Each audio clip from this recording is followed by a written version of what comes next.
홀로 아이를 키우는 아버지가 죽어가는 한 여자를 구한다. 그녀가 자신의 운명을 바꿔놓을 백만장자라는 사실은 꿈에도 모른 채 의사 맞으세요? 아니요. 그냥 한번 구경하러 왔습니다. 누군가 당신의 심장을 정해진 시간보다 조금 더 오래 손에 쥐고 놓아주지 않을 때 어떤 기분인지 당신은 알 것이다. 멈춘 심장을 다시 뛰게 하는데 이골이 난 한 남자 간호사는 자신의 심장이 아드레날린 때문이 아니라 단 몇 분의 생존 가능성밖에 보이지 않던 한 여자 때문에 더 빨리 뛰기 시작했다는 것을 문득 깨닫는다.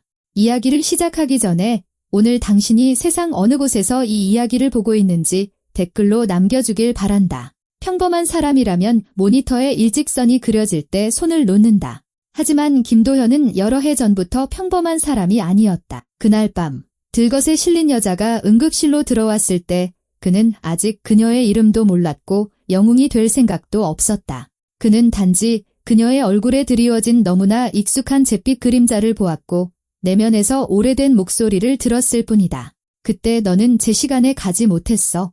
지금은 멈출 권리가 없어. 설날 전날의 병원은 언제나 기묘한 공간이 되었다. 누군가는 명절을 새러 떠나고 누군가는 인사불성이 되도록 술을 마시고 또 누군가는 서둘러 집으로 가려다 차에 치였다. 도현에게는 텅 빈 아파트로 들어가지 않아도 되는 또 다른 하룻밤에 불과했다. 수간호사가 좀 쉬지 그래요. 명절에 남아서 일하는 사람도 없는데 라고 말했지만 그는 자원에서 근무표에 이름을 올렸다. 그는 어깨를 으쓱할 뿐이었다.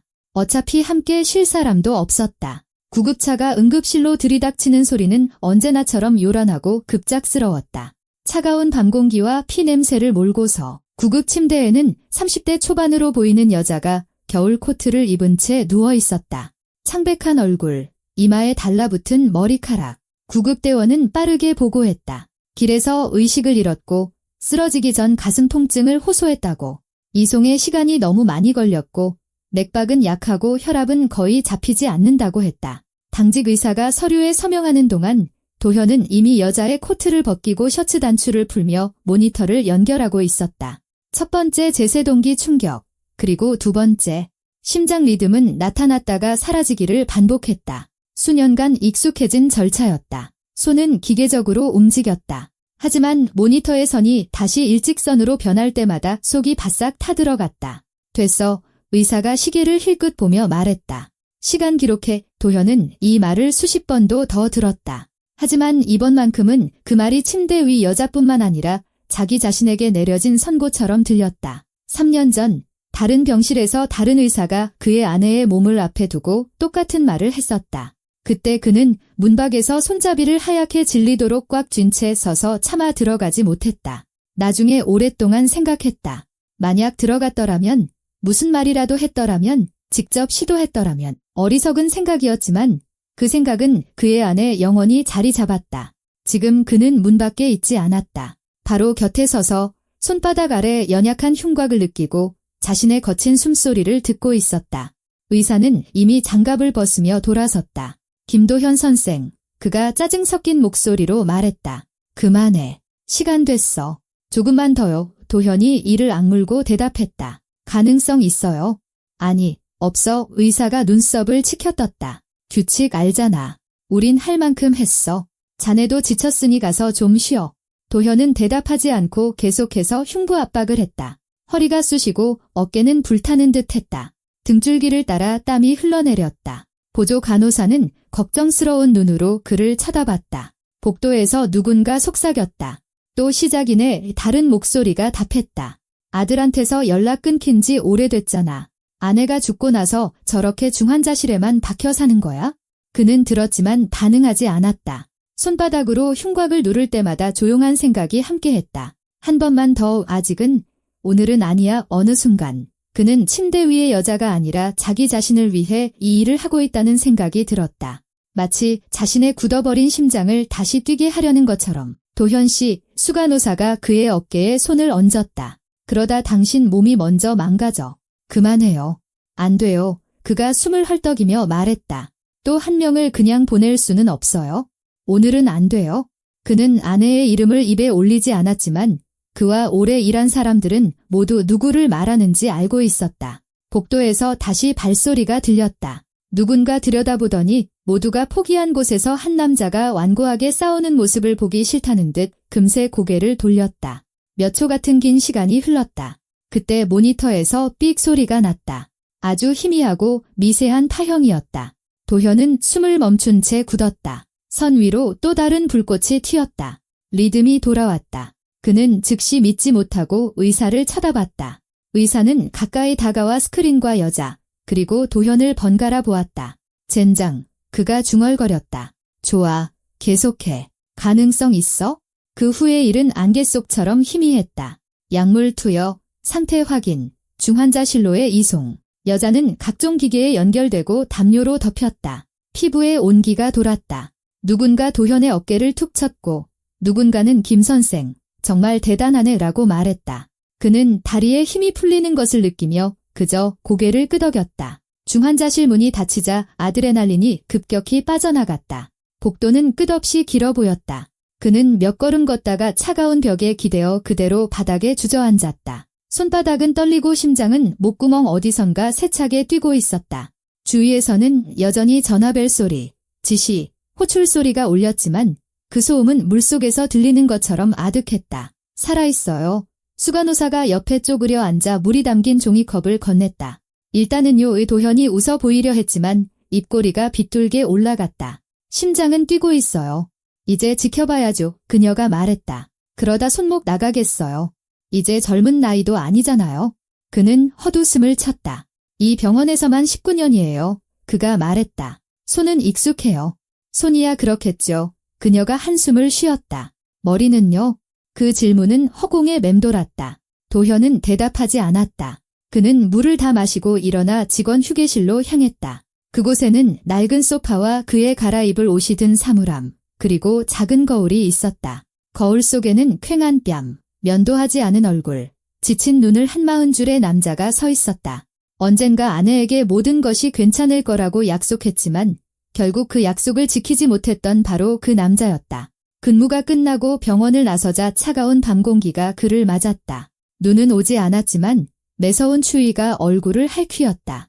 더러운 빙판이 신발 밑에서 버석거렸다. 주위에는 드문드문 차량 불빛이 보이고 멀리서 누군가의 웃음소리가 들려왔다. 누군가에게는 이제 막 시작되는 밤이었지만 그에게는 수백 번의 이전 밤들과 똑같이 끝나고 있었다. 집에는 정적이 그를 기다렸다. 한때 아기 의자가 놓여있던 아파트는 이제 지나치게 깔끔했다. 불필요한 물건 하나, 벽에 걸린 사진 한 장 없었다. 선반 위에 액자 몇 개가 엎어져 있을 뿐이었다. 도현은 오래전부터 그것들을 바로 세우는 것을 그만두었다. 낡은 버스처럼 위잉거리는 냉장고, 욕실에 걸린 수건 한 장, 침실에 베개 하나. 그는 문가에 가방을 던지고 점퍼를 벗은 뒤 불도 켜지 않은 채 부엌으로 갔다. 기억을 더듬어 찬장에서 차 상자를 꺼냈다. 식탁 위에는 그가 근무 전 저녁에 미처 씻지 못한 빈 찻잔이 놓여 있었다. 모든 것이 제자리에 있었다. 마치 타인의 삶을 전시한 박물관처럼. 협탁 위의 휴대폰은 조용했다. 아들은 몇 달째 전화하지 않았다. 어머니가 돌아가신 첫 해에는 짧은 문자로 답장이라도 했었다. 그러다 점점 뜸해지더니 이내 완전히 끊겼다. 도현은 직접 문자를 쓰기 시작했다가 지우기를 반복했다. 어느 순간 돌아오는 침묵을 견디느니 차라리 침묵하는 편이 낫겠다고 결정했다. 그는 식탁에 앉아 부엌의 작은 텔레비전을 켰다. 뉴스에서는 명절 특집 콘서트, 백화점 할인 행사, 가족들이 함께 시간을 보내는 모습에 대해 이야기하고 있었다. 도현은 텔레비전을 끄고 어두컴컴한 부엌에 앉아 값싼 벽시계의 초침 소리를 들었다. 똑딱거리는 소리 하나하나가 오늘 그가 한 생명을, 남의 생명을 다시 끌어올렸다는 사실을 상기시켰다. 자신의 삶은 어제와 같은 곳에 병원 복도와 텅 빈 침실 사이 어딘가에 그대로 남겨둔 채 그는 그녀가 누구인지 몰랐다. 응급실 기록에는 30대 추정 여성, 신원 확인 중이라고 적혀 있었다. 시스템에서 찾아볼 수도 있었지만 의식적으로 그러지 않았다. 그 편이 더 쉬웠다. 환자들은 오고 가지만 그는 남는다. 얼굴과 사연에 얽매이지 않을 때 더 간단했다. 그는 틀렸다. 며칠 후 그 30대 추정 여성은 의식을 되찾고 자신의 죽음이 몇 분간 미뤄졌다는 사실과 모두가 포기했을 때 자신을 놓아주지 않은 사람이 누구인지 알게 될 것이다. 그리고 그때 이 이야기에는 이름이 생길 것이다. 호출 기록뿐만 아니라 누군가의 낯선 인생 속에서도 그의 이름이 생겨날 것이다. 일단 도현은 차를 다 마시고 불을 끈 뒤 옷도 벗지 않은 채 거실 소파에 누웠다. 천장에는 가로등의 희미한 불빛이 비쳤다. 그는 그 희미한 깜박임 속에서 잠드는 것에 오래전부터 익숙해져 있었다. 그날 밤 그는 오랜만에 처음으로 병실에 누운 아내나 식탁에 말없이 앉아있는 아들의 꿈을 꾸지 않았다. 그는 누군가의 눈을 꿈꿨다. 겁에 질렸지만 살아있는 오랜 어둠 끝에 떠지는 눈을. 그는 그 눈이 누구의 것인지 기억하지 못했지만 조용하고 거의 낯선 감각과 함께 잠에서 깨어났다. 오늘 그는 자신의 개인적인 처벌 시나리오에 들어맞지 않는 무언가를 했다. 그는 그것이 긴 이야기의 첫 번째, 가장 짧은 장면일 뿐이라는 것을 아직 깨닫지 못했다. 다른 사람들을 삶으로 되돌리는데 익숙했던 한 남자가 자기 자신을 삶으로 되돌리는 법을 배우게 되는 이야기. 제 말 들리세요? 목소리는 처음엔 다른 방에서 들려오는 듯 했다. 마치 누군가 닫힌 문 너머에서 말하는 것처럼. 강수연은 눈을 뜨려고 애썼다. 눈꺼풀이 풀로 붙인 듯 무거웠다. 목은 바싹 마르고 가슴은 둔탁한 무게감으로 짓눌렸다. 그녀는 옆에서 들리는 단조로운 기계음이 한 가지 사실을 의미한다는 것을 바로 깨닫지 못했다. 자신이 아직 여기에 있다는 것.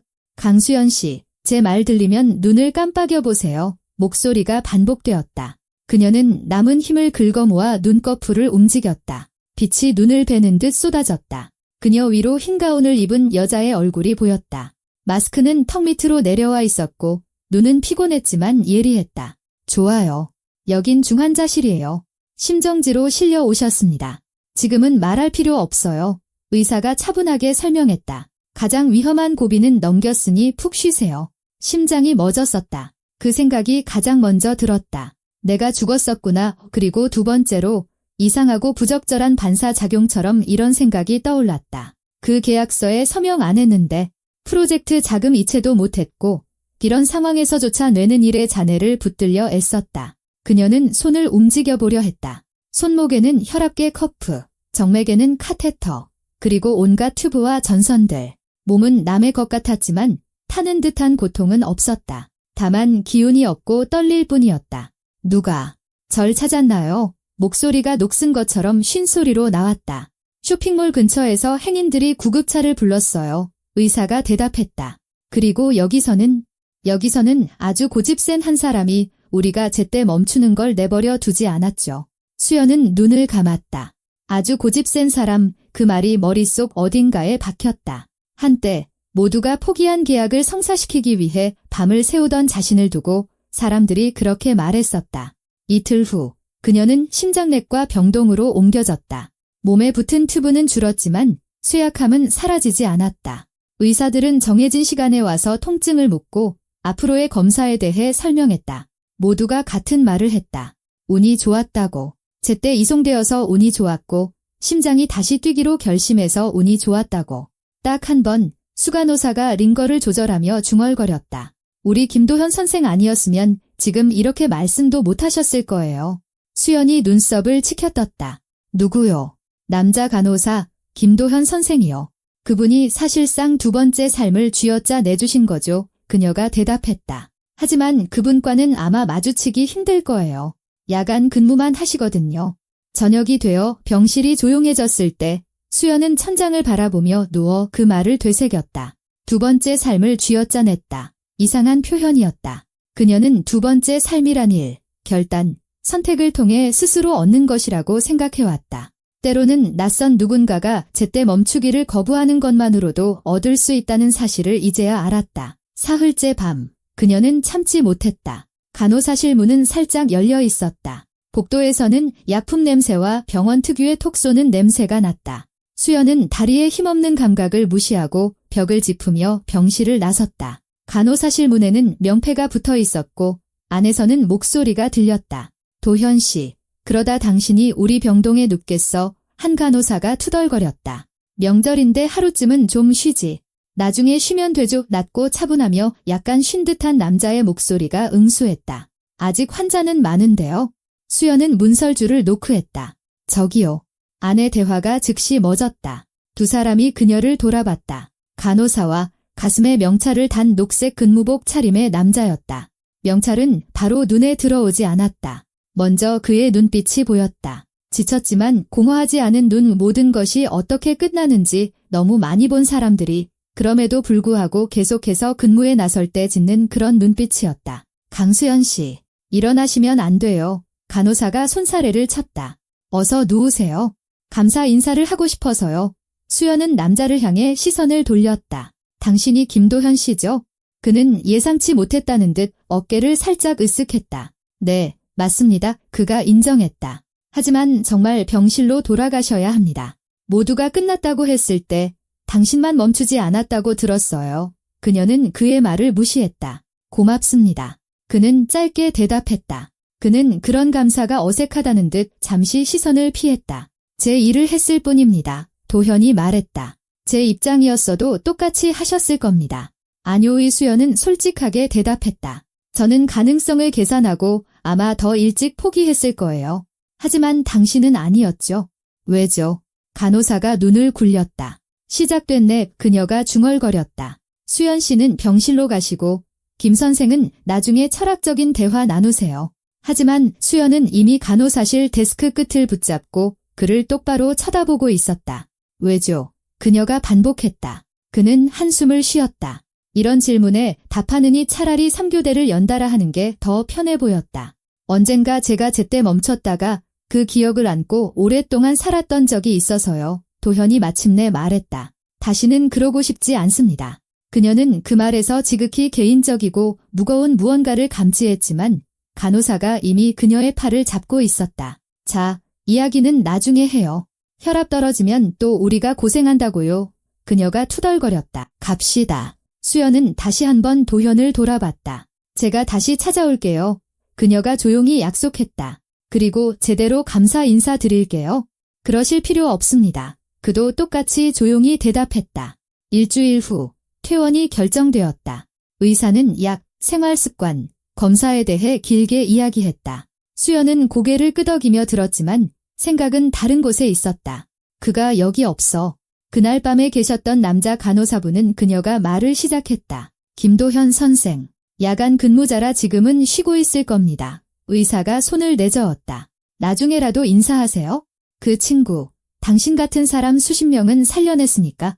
하지만 난 그 수십 명 중 하나가 아니야. 수연은 고집스럽게 생각했다. 그날 밤 이전의 그녀의 삶은 완벽하게 짜인 구조물 같았다. 1. 아파트, 스케줄에 따른 드문 친구들과의 만남, 저녁의 공허함. 그녀는 모든 것을 통제하는 데 익숙했지만 이제 어떤 낯선 이가 그녀가 이미 마음속으로 덮어버린 페이지를 그냥 넘겨버렸다. 집에는 정적이 그녀를 맞았다. 식탁 위에는 손대지 않은 청구서들이, 의자에는 쓰러지기 전 벗어 던진 코트가 놓여 있었다. 그녀는 모든 것이 제자리에 있는지 확인하듯 방들을 둘러보았다. 소파 끝에 앉은 그녀는 문득 눈을 감기가 두렵다는 것을 깨달았다. 다시 그곳에 어둠과 텅 빈 복도만 있을까 봐 그녀는 휴대폰을 들어 검색창을 열고 입력했다. 서울시립병원. 그러다 멈췄다. 그 다음은 남자 간호사 김도현. 그녀가 아는 것은 우연히 엿들은 성씨뿐이었다. 대신 그녀는 친구에게 문자를 보냈다. 나 죽었다가 살아난 것 같아. 이 선물을 이제 어떻게 해야 할지 모르겠어. 친구는 늘 그랬듯 답했다. 푹 쉬어. 나중에 얘기하자. 아무도 이 선물에 얼마나 구체적인 한 사람이 얽혀 있는지 이해하지 못했다. 모두가 멈춰야 한다고 했을 때 완고하게 흉부 압박을 계속했던 한 사람. 그녀는 밤에 병원으로 돌아가기로 결심했다. 낮은 너무 공식적이었다. 흰 가운, 대기줄, 원무과. 밤에는 다른 사람들이 있었다. 예약 없이 오는 사람들.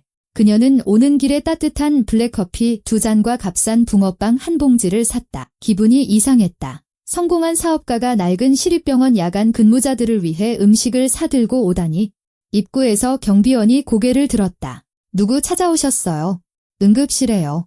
남자 간호사 김도현 씨를 만나러 왔습니다. 수연이 자신 있게 말했다. 그분이 살려주신 환자예요. 감사 인사를 하고 싶어서요. 경비원은 의심스러운 눈초리로 쳐다봤지만 그녀를 들여보내 주었다. 응급실은 그 끔찍했던 밤보다는 조용했지만 여전히 분주했다. 의자에 앉은 노인, 팔에 붕대를 감은 여자, 눈썹이 찢어진 10대 소년. 데스크 뒤에는 그때 그 간호사가 있었다. 어머, 저승에서 돌아오신 분 아니에요. 그녀가 수연을 알아봤다. 이 밤에 또 어쩐 일로 여기까지? 심심하세요? 김도현 씨 찾으러요. 수연은 커피를 들어 올리며 뇌물 아닌 뇌물을 건넸다. 간호사는 콧방귀를 뀌었다. 뇌물은 필요 없지만 기분은 좋네요. 그녀가 말했다. 저기 처치실에 있어요.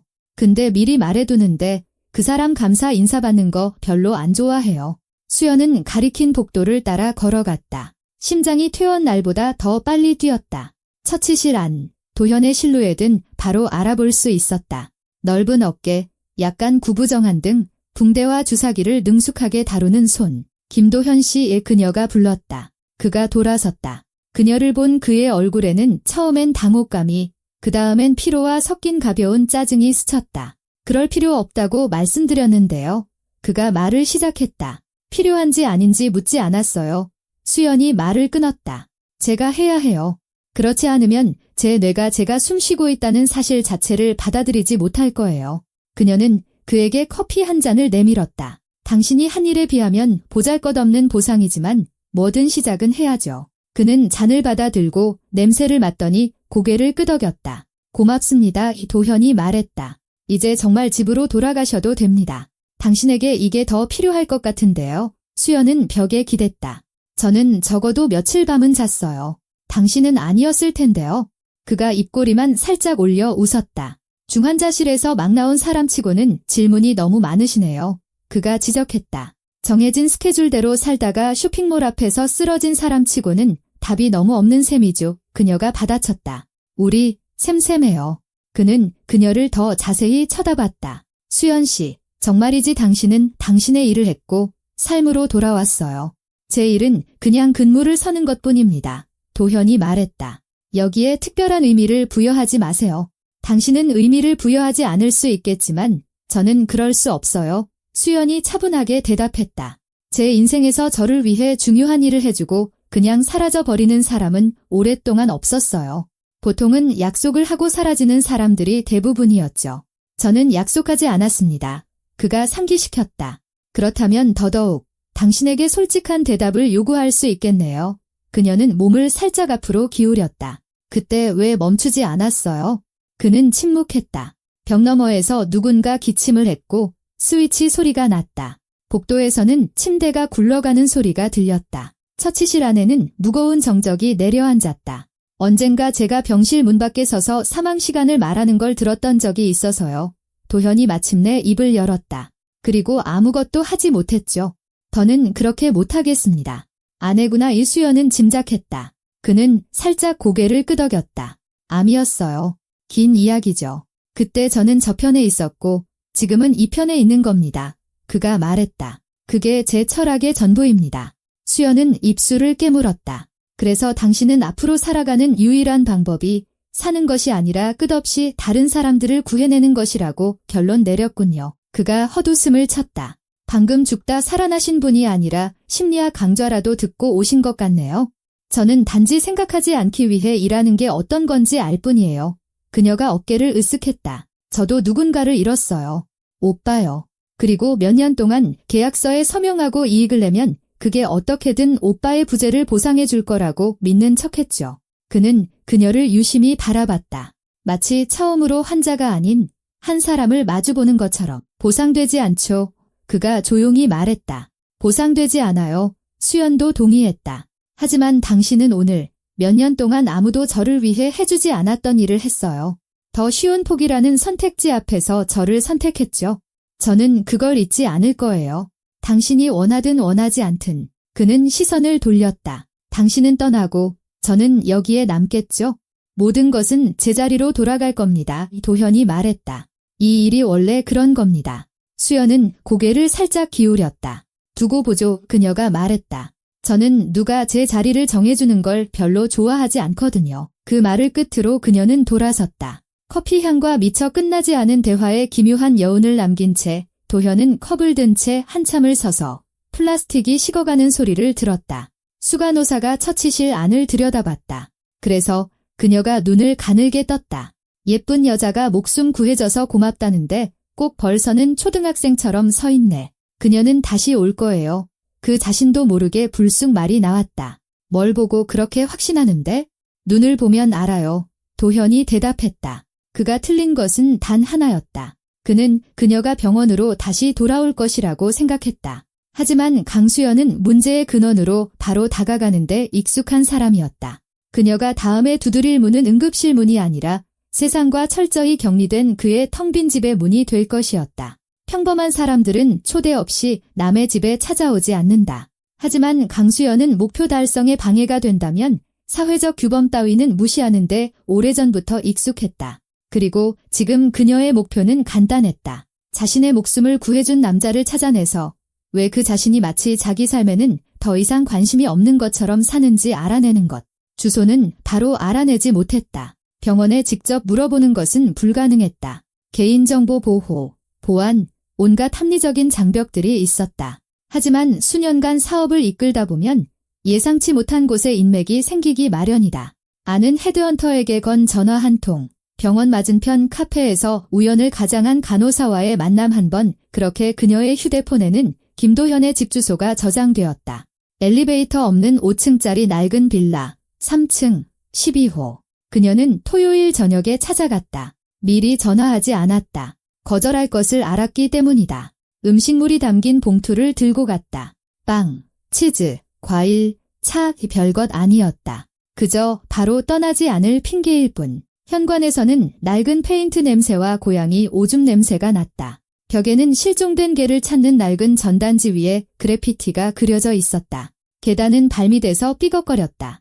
2층에서는 누군가 문 너머로 시끄럽게 다투고 있었다. 3층은 고요했다. 수연은 12호 문 앞에 멈춰섰다.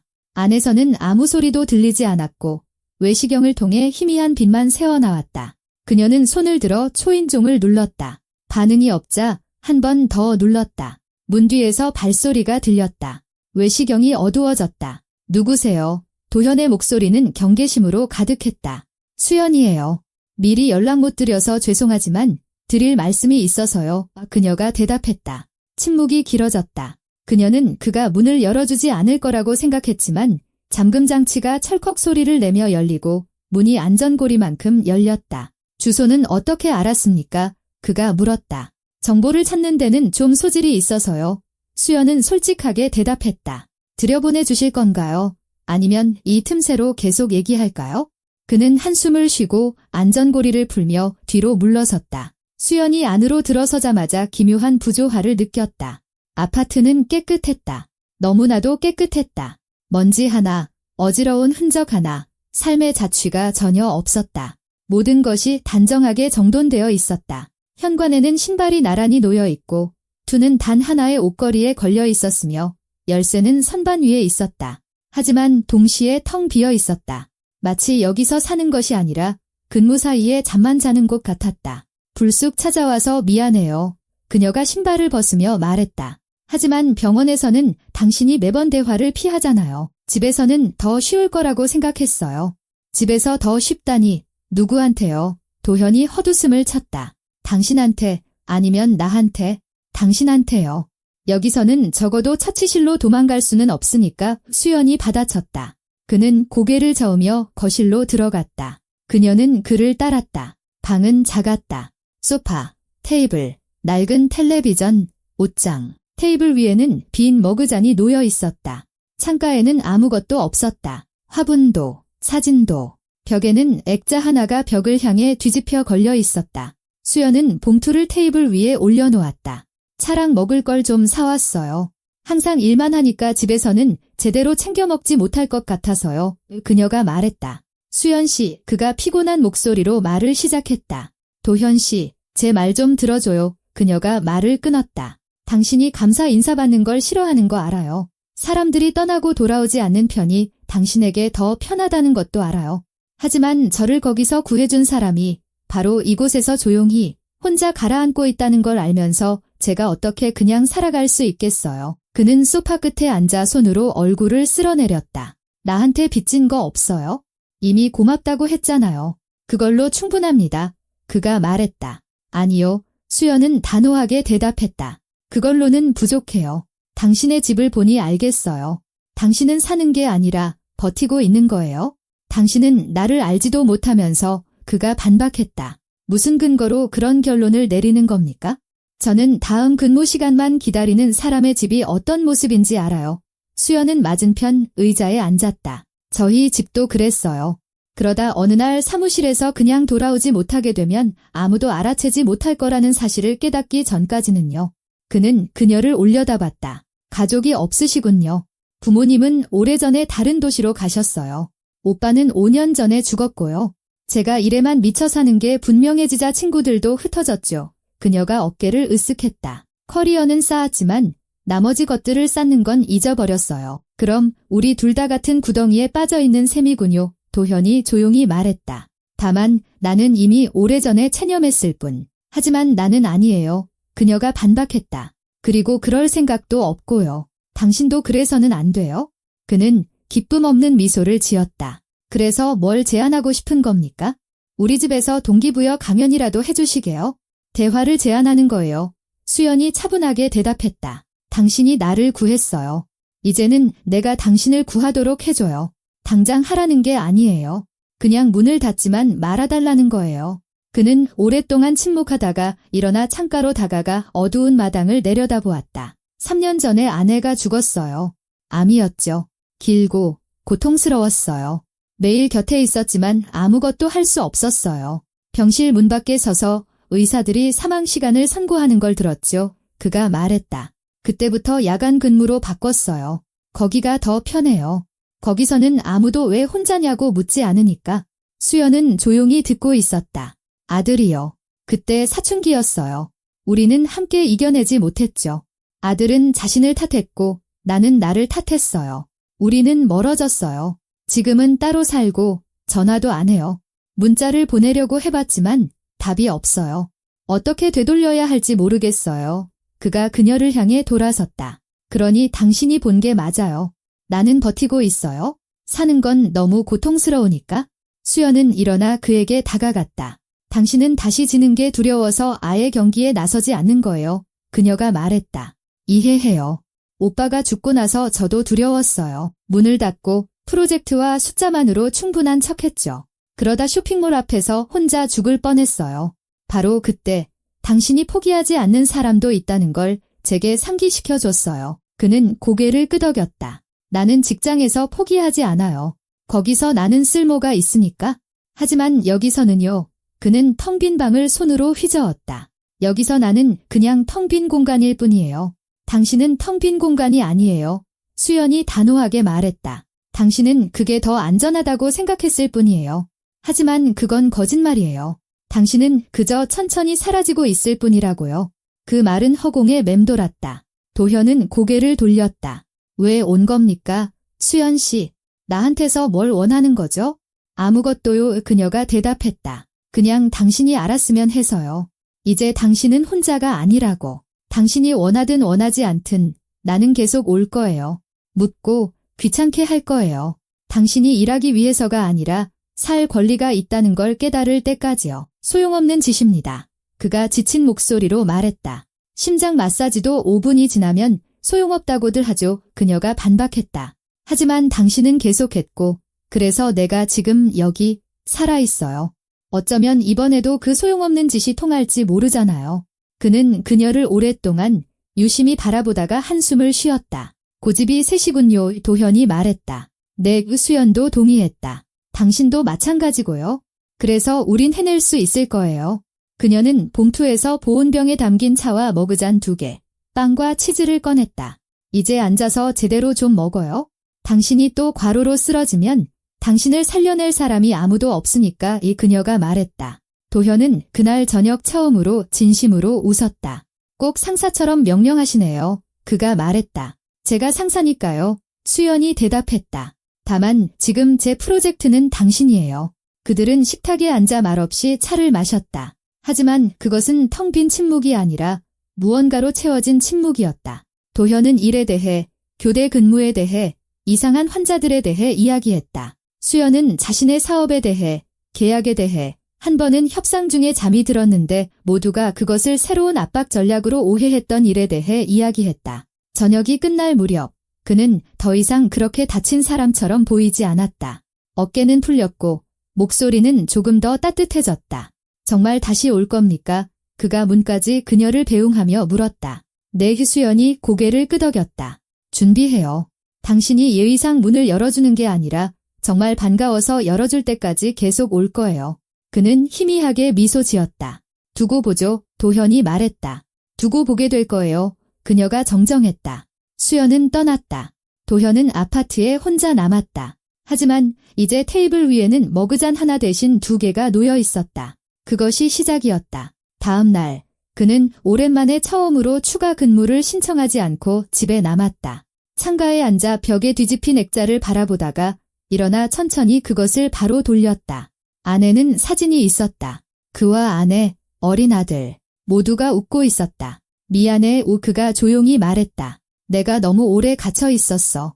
그런데 누가 날 꺼내주려는 것 같아. 휴대폰이 진동했다. 수연에게서 온 문자였다. 내일 또 갈게요. 화분을 가져갈 거예요. 당신 집에 살아있는 무언가가 필요해요. 그는 헛웃음을 치며 답장을 썼다. 좋아요. 와요. 그리고 3년 만에 처음으로 어쩌면 사는 것이 그렇게까지 고통스럽지는 않을지도 모른다는 생각을 했다. 곁에서 누군가 완고하게 자신을 놓아주지 않는다면? 수연이 가져온 화분은 작고 푸르고 완전히 무력해 보였다. 솔직히 말해 꼭 도현 자신 같았다. 그녀는 화분을 그의 부엌 창가에 놓으며 말했다. 이제 당신에게 책임이 생겼어요. 만약 얘가 죽으면 내가 당신을 다시 병원으로 끌고 가서 모두 앞에서 혼낼 거예요. 그는 어리둥절한 표정으로 화분을 쳐다봤다. 저는 이런 거 돌볼 줄 모르는데요. 도현이 고백했다. 사흘에 한 번 물 주고 창가에 둬서 빛을 쬐게 해주면 돼요. 어려운 거 하나도 없어요. 수연이 어깨를 으쓱했다. 사람을 저승에서 데려오는 사람이 꽃에 물 주는 걸 무서워하다니. 그는 헛웃음을 쳤다. 사람은 더 명확해요. 프로토콜이 있으니까. 그가 말했다. 그런데 이건 혹시 말라 죽으면 어떡하죠?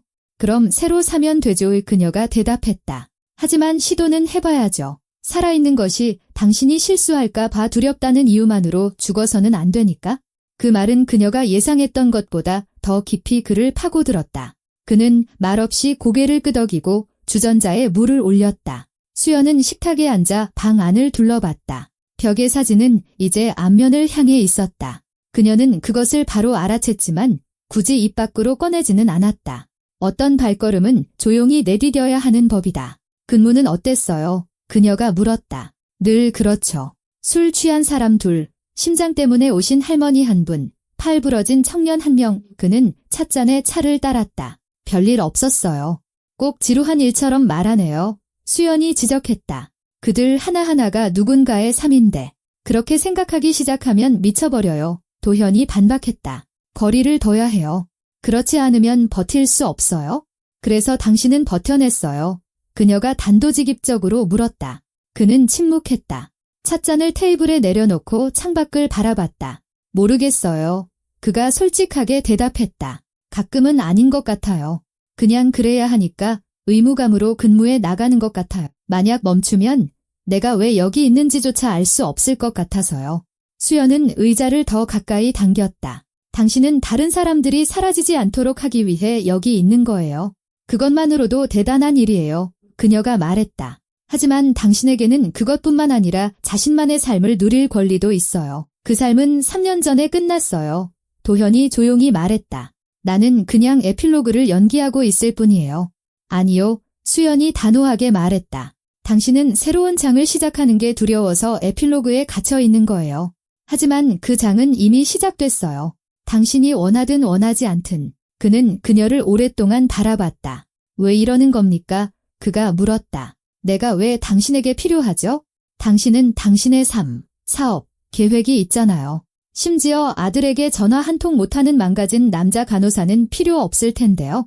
언젠가 저도 고객들 외에는 아무에게도 필요 없는 사람이라고 생각했던 때가 있었으니까요. 그녀가 대답했다. 내가 죽어가고 있을 때 유일하게 포기하지 않은 사람이 당신이었으니까요. 이제는 내가 포기하지 않을 차례예요. 그는 천천히 고개를 끄덕였다. 생각보다 더 고집이 세시군요. 도현이 말했다. 익숙해져요. 수연이 미소 지었다. 그 후 몇 주간은 기묘한 리듬 속에서 흘러갔다. 수연은 그의 근무가 끝난 후나 시작하기 전에 일주일에 2~3번씩 나타났다. 음식을 가져오고 책을 가져오고 한 번은 USB에 영화를 담아오기도 했다. 그녀의 말에 따르면 뉴스와 침묵만으로 살 수는 없으니까. 도현은 처음에는 저항했지만 점차 익숙해졌고 심지어 그녀의 방문을 기다리기 시작했다. 그녀가 올 것을 아는 날에는 미리 차를 준비해두기까지 했다. 창가의 화분은 살아남았다. 심지어 새로운 잎사귀 2개를 틔웠다. 보이죠? 어느 날 수연이 화분을 가리키며 말했다. 당신이 해냈어요. 잘하고 있잖아요. 그냥 꽃일 뿐이에요. 그가 중얼거렸다. 아니요, 그녀가 반박했다. 당신이 직장에서뿐만 아니라 다른 것도 돌볼 수 있다는 증거예요. 그는 대답하지 않았지만 마음속에서 오랫동안 느끼지 못했던 따뜻한 무언가가 꿈틀거렸다. 어느 날 수연이 물었다. 아들하고는 다시 연락해봤어요. 도현의 표정이 어두워졌다. 1달 전에 문자 보냈는데 답이 없었어요. 그가 말했다. 아마 그게 맞을 거예요. 나는 나쁜 아빠니까 필요할 때 곁에 있어주지 못했어요. 당신은 아내가 아픈 내내 곁에 있었어요. 수연이 반박했다. 그건 곁에 없었던 게 아니라 고통을 함께 감당하지 못했던 거예요. 다른 문제죠. 그 애한테는 똑같은 의미일 겁니다. 도현이 한숨을 쉬었다. 그럼 그 차이를 설명해줘요. 그녀가 단호하게 말했다. 다시 문자하고 전화하고 찾아가요. 침묵 말고 뭐라도 해요. 그는 고개를 저었다. 더 이상 필요 없다는 말을 들을까 봐 두려워요. 그럼 지금은 필요하다고 확신해요. 수연이 물었다. 그러니 적어도 진실이라도 확인해봐요. 그는 오랫동안 침묵하다가 고개를 끄덕였다. 해볼게요. 그가 조용히 말했다. 하지만 할 수 있다고 약속은 못해요. 그걸로 충분해요. 수연이 미소 지었다. 돌파구는 지극히 평범한 밤에 찾아왔다. 도현이 근무 중일 때 의식 없는 20살가량의 젊은 남자가 오토바이 헬멧을 쓴 채 응급실로 실려왔다. 심각한 사고였다. 의사들은 빠르고 정확하게 움직였다. 도현은 언제나처럼 보조했지만 헬멧을 벗겼을 때 그의 심장이 쿵 내려앉았다. 그 청년이 자신의 아들과 닮아 있었다. 똑같지는 않았지만 충분히 닮았다. 같은 얼굴 윤곽, 같은 머리색. 순간 도현은 그가 자신의 아들이라고 또다시 늦었다고 생각했다. 손이 떨렸다. 그는 벽으로 물러서며 등줄기를 타고 흐르는 차가운 감각을 느꼈다. 숨이 가빠졌다. 머릿속에서 오래된 목소리가 울렸다. 너는 항상 늦어. 언제나. 김 선생, 의사가 그를 불렀다. 괜찮아. 그는 기계적으로 고개를 끄덕이고 다시 일에 복귀했다. 기계처럼 근무를 마쳤다. 청년은 목숨을 구했고 상태는 안정되었다. 도현은 근무일지에 서명하고 복도로 나와 차가운 벽에 등을 기댄 채 바닥에 주저앉았다. 내면의 모든 것이 무너져 내리는 것 같았다. 마치 낡은 댐에 균열이 가고 수년간 억눌러왔던 모든 고통이 한꺼번에 터져나오는 것 같았다. 그는 얼굴을 2손으로 감쌌다. 울지는 않았다. 그저 꼼짝도 할 수 없는 채 앉아 있었다. 도현 씨 수연의 목소리였다. 그는 그녀가 들어오는 소리조차 듣지 못했다. 눈을 떴다. 그녀는 코트를 입고 머리카락이 헝클어진 채로 커피 2잔을 들고 그의 앞에 서 있었다. 어떻게 왔어요? 그가 쉰 목소리로 물었다. 오늘 근무 힘들 거라고 했잖아요. 그래서 들러봤어요. 수연이 차분하게 대답했다. 무슨 일 있었어요? 그는 고개를 저었다.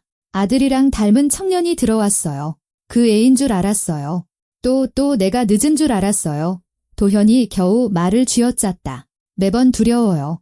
매번 다음은 내가 구하지 못했던 사람들 중 하나일까 봐 기다리게 돼요. 수연은 옆에 쪼그려 앉아 커피를 바닥에 내려놓고 그의 손을 잡았다. 그 청년 구했잖아요. 그녀가 조용히 말했다. 나도 구했고요.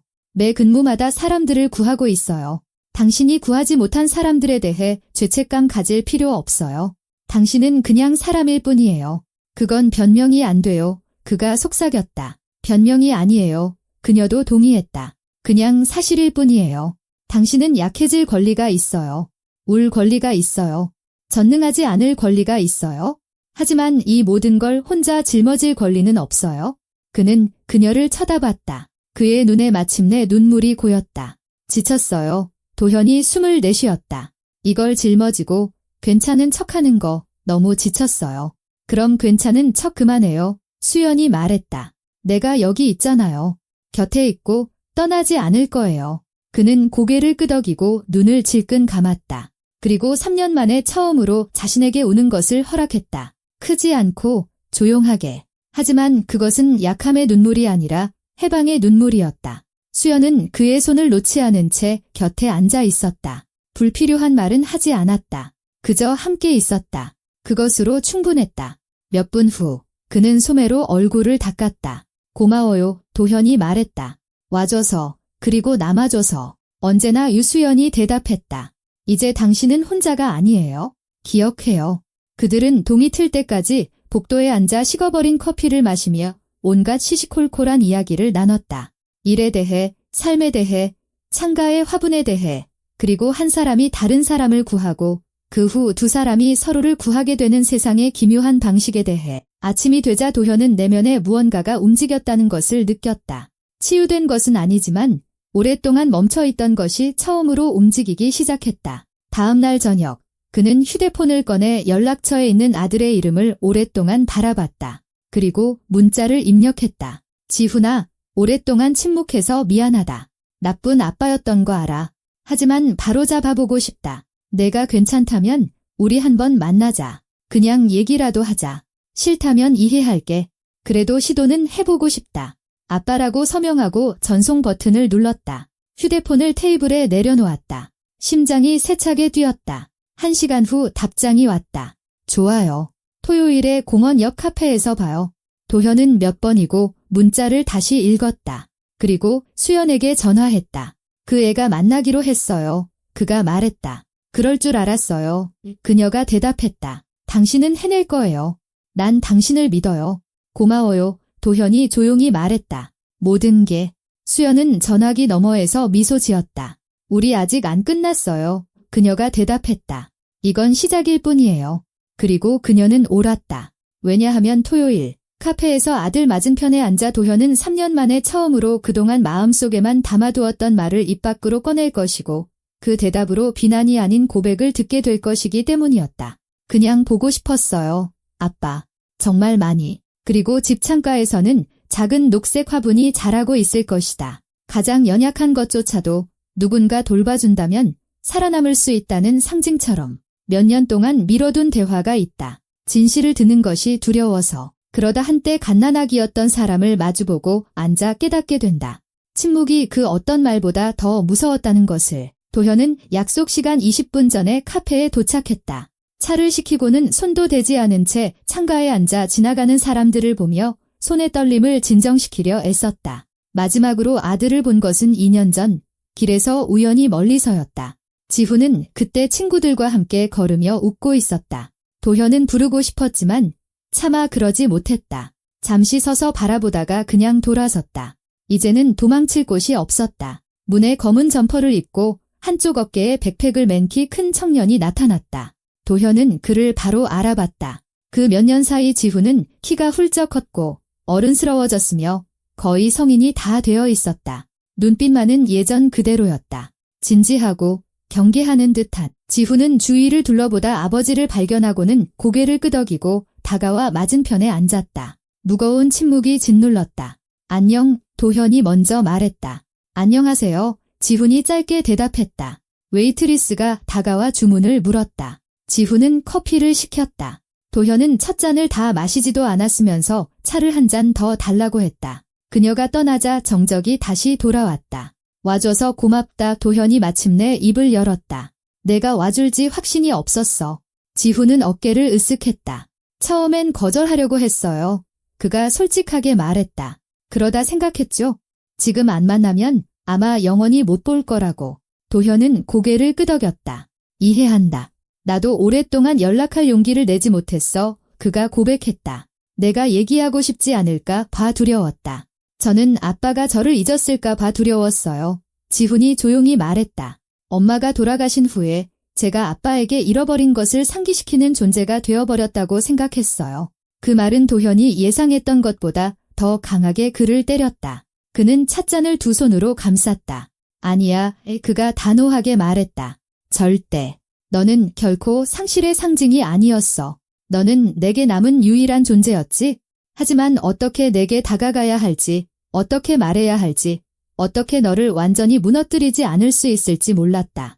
지훈은 그를 오랫동안 바라봤다. 침묵이 더 낫다고 생각하셨어요. 그가 물었다. 더 안전하다고 생각했지. 도현이 한숨을 쉬었다. 너를 위해서. 내가 곁에 있으면 엄마 생각만, 내가 엄마를 구하지 못했다는 사실만 떠올리게 할까 봐 두려웠다. 아빠, 지훈이 그의 말을 끊었다. 아빠는 엄마를 구할 수 없었어요. 아무도 못했어요. 그건 암이었잖아요. 아빠 탓이 아니에요? 도현은 움찔했다. 수년간 스스로에게 되뇌었지만 결코 믿을 수 없었던 그 말이 아들의 입에서 나오자 문득 진실처럼 느껴졌다. 하지만 더 강했어야 했어. 그가 속삭였다. 엄마를 위해서, 너를 위해서. 그런데 나는 그냥 문을 닫고 이래 파묻혀 너를 혼자 뒀지? 지훈은 시선을 내렸다. 저도 문을 닫았어요. 그가 말했다. 고통을 보이지 않으면 이겨낼 수 있을 거라고 생각했어요. 결국 우리는 둘 다 침묵했고 그게 최악이었어요. 미안하다. 이도현이 조용히 말했다. 나는 나쁜 아빠였어. 하지만 내가 허락해준다면 더 나은 아빠가 되도록 노력하고 싶다. 지훈은 고개를 들었다. 그의 눈에 눈물이 고였다. 그냥 보고 싶었어요. 아빠. 그가 갈라지는 목소리로 말했다. 정말 많이 보고 싶었어요. 우리가 함께였을 때가, 이 침묵이 없던 집이 그리웠어요. 도현은 일어나 테이블을 돌아 아들을 껴안았다. 2년 만에 처음으로 지훈은 그를 밀어내지 않았다. 오히려 어렸을 때처럼 그의 어깨에 매달렸다. 나도 보고 싶었다. 도현이 속삭였다. 매일 모든 게 미안하다. 그들은 카페 손님들에게 신경 쓰지 않고 몇 분간 그렇게 서 있었다. 그리고 다시 자리에 앉아 눈물을 닦았다. 지훈은 눈물 사이로 헛웃음을 쳤다. 우리 꼭 영화 같아요. 그가 말했다. 멋진 배경음악만 빼고. 도현도 미소 지었다. 그들은 모든 것에 대해 이야기했다. 도현의 일, 지훈의 학업, 엄마에 대해, 그리고 각자가 어떻게 상실을 감당했는지에 대해. 지훈은 친구와 방을 얻어 살고 있으며 프로그래머가 되기 위해 공부하고 있고 자신을 찾으려 노력하고 있다고 말했다. 도현은 야간 근무에 대해, 그리고 삶이 단 한 번의 상실로 끝나지 않는다는 것을 상기시켜준 한 여자를 만난 것에 대해 이야기했다. 그 여자분이요? 지훈이 조심스럽게 물었다. 만나는 사람 있으세요? 도현은 잠시 생각했다. 모르겠다. 그가 솔직하게 대답했다. 내가 살린 환자야. 그런데 그 후에 우리 집에 찾아와서 내가 갇혀있던 구덩이에서 나를 끌어내기 시작했지. 우리는 친구일 수도 있고 그 이상일 수도 있고 아직은 잘 모르겠다. 지훈이 미소 지었다. 아빠가 나한테 연락할 용기를 낼 만큼 아빠를 끌어내줬다면 그분은 분명 친구 이상일 거예요. 그가 말했다. 도현은 고개를 끄덕였다. 아주 고집이 세. 내가 부탁해도 놓아주질 않아. 그가 말했다. 너는 괜찮니? 아빠. 저는 아빠가 행복했으면 좋겠어요. 지훈이 대답했다. 엄마도 그걸 바라셨을 거예요. 그 말은 도현의 가슴에 얹힌 마지막 돌덩이를 치워주었다. 그는 숨을 내쉬었다. 고맙다. 그가 속삭였다. 그들은 더 자주 만나기로 약속했다. 지훈은 다음 주에 집에 오겠다고 약속했다. 도현은 집이 그다지 아늑하지는 않지만 이제는 적어도 화분과 차는 있다고 미리 일러두었다. 지훈은 웃었다. 카페 출구에서 헤어질 때 지훈이 갑자기 아버지를 다시 껴안았다. 연락해주셔서 기뻐요. 그가 조용히 말했다. 다시는 저 잃어버리지 마세요. 알았죠? 약속할게. 유도현이 단호하게 대답했다. 잃어버리지 않을게. 1년이 지났다. 크리스마스가 다시 도시로 찾아왔다. 불빛과 눈, 그리고 귤 냄새와 함께. 하지만 이번에는 도현이 병원에서 근무를 서지 않았다. 그는 3년 만에 처음으로 휴가를 냈다. 집은 변해 있었다. 벽에는 이제 사진들이 걸려 있었다. 그와 지훈, 수연, 공원에서 셋이 함께 찍은 사진이었다. 창가에는 이제 화분 하나가 아니라 3개가 자라고 있었다. 수연이 하나만 있으면 외로울 거라며 2개를 더 가져왔다. 부엌 식탁에는 삶의 흔적이 가득했다. 아침 식사 때 남은 빵 부스러기, 머그잔들, 신문, 수연의 글씨로 쓰인 쇼핑 목록. 도현은 가스레인지 앞에 서서 감자를 볶고 있었다. 수연은 식탁을 차리고 있었다. 지훈은 소파에 앉아 휴대폰을 보고 있었지만 몇 분마다 고개를 들어 그냥 좋다는 듯이 미소 지었다. 아빠, 수연 누나가 아빠는 예전에 요리 전혀 안 했다고 하던데요. 지훈이 말했다. 안 했지. 도현이 인정했다. 샌드위치랑 차로만 살았어. 이제는 레퍼토리가 아주 다양해지셨죠. 감자볶음, 계란 프라이, 그리고 파스타. 수연이 짓궂게 놀렸다. 발전이 눈부셔요. 지훈이 웃음을 터뜨렸다. 이게 다 당신 덕분이야. 이 사람 덕분이죠. 수연이 진지하게 대답했다. 스스로 삶으로 돌아오기로 결심한 건 이 사람이니까요. 저는 그냥 그게 가능하다는 걸 상기시켜 줬을 뿐이에요. 도현은 돌아서서 그녀를 바라봤다. 그녀는 소박한 실내복 차림에 머리카락이 헝클어진 채로 미소 지으며 식탁 옆에 서 있었다. 언젠가 그의 품에서 죽었다가 그가 사라지는 것을 막기 위해 돌아온 바로 그 여자.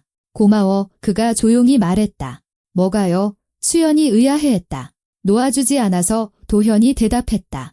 와줘서, 그리고 남아줘서. 그녀는 다가와 그를 껴안았다. 언제나 그녀가 속삭였다. 우리 약속했잖아요. 이제 당신은 혼자가 아니라고. 지훈은 그들을 보며 미소 지었다.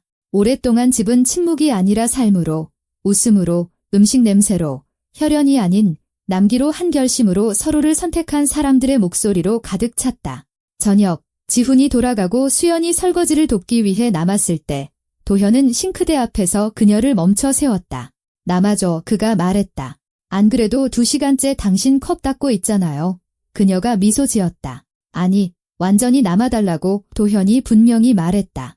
여기서 나와 함께. 내가 원한다면? 수연은 굳은 채 그를 오랫동안 바라봤다. 확실해요. 그녀가 물었다. 응이. 그가 단호하게 대답했다. 내가 나를 삶으로 되돌려줬어. 이제 나는 그 삶을 너와 함께 살고 싶어. 그녀는 미소 지으며 그를 껴안았다. 그럼 남을게요. 수연이 속삭였다. 영원히. 창밖에는 조용하고 부드러운 눈이 내려 도시를 하얀 담요로 덮고 있었다. 창가의 화분은 튼튼하고 푸르고 살아있는 것처럼 보였다. 도현은 그것을 보며 1년 전 자신도 저렇게 거의 말라비틀어지고 잊히고 쓸모없었다고 생각했다. 하지만 이제 곁에는 그가 다시 살아날 때까지 인내와 믿음으로 물을 주었던 한 여자가 있었다. 휴대폰이 진동했다. 지훈에게서 온 문자였다. 저녁 고마웠어요. 다음 주에 갈게요. 두 분 다 사랑해요. 도현은 수연에게 문자를 보여주었다. 그녀는 미소 지었다. 봐요. 당신은 해냈어요. 그녀가 말했다. 당신 스스로 삶을 되찾은 거예요. 아니, 그가 반박했다. 우리가 서로에게 되돌려준 거야? 그들은 부엌에서 서로를 껴안은 채 더 이상 공허하지 않은 침묵을 들었다. 이제 그 침묵은 포기하지 않기로 결심한 두 사람의 숨결로 가득 차 있었다. 병원 침대 위에서도, 그 후 텅 빈 아파트에서도, 그 첫 번째 크리스마스 밤, 도현은 제때 멈추기를 거부함으로써 수연을 구했고, 그녀는 더 쉬운 길을 택하는 대신 떠나기를 거부함으로써 그를 구했다. 이제 그들 둘은 가장 중요한 것을 알았다. 인생에서 가장 중요한 것은 프로토콜이나 지침이 아니다. 그것은 한 사람이 다른 사람을 선택하고 이렇게 말하는 완고함이다. 오늘은 아니야. 나는 오늘 너를 놓아주지 않을 거야. 내일도 마찬가지고. 창가의 화분은 밤의 외풍에 잎사귀를 살랑였다. 창밖의 눈은 계속해서 내렸고 한때 외로움의 박물관이었던 집에는 이제 가족이 살고 있었다. 고통과 상실, 그리고 삶은 멈춘 후에도 가능하다는 하나의 완고한 희망의 조각들로 스스로를 다시 조립한 가족.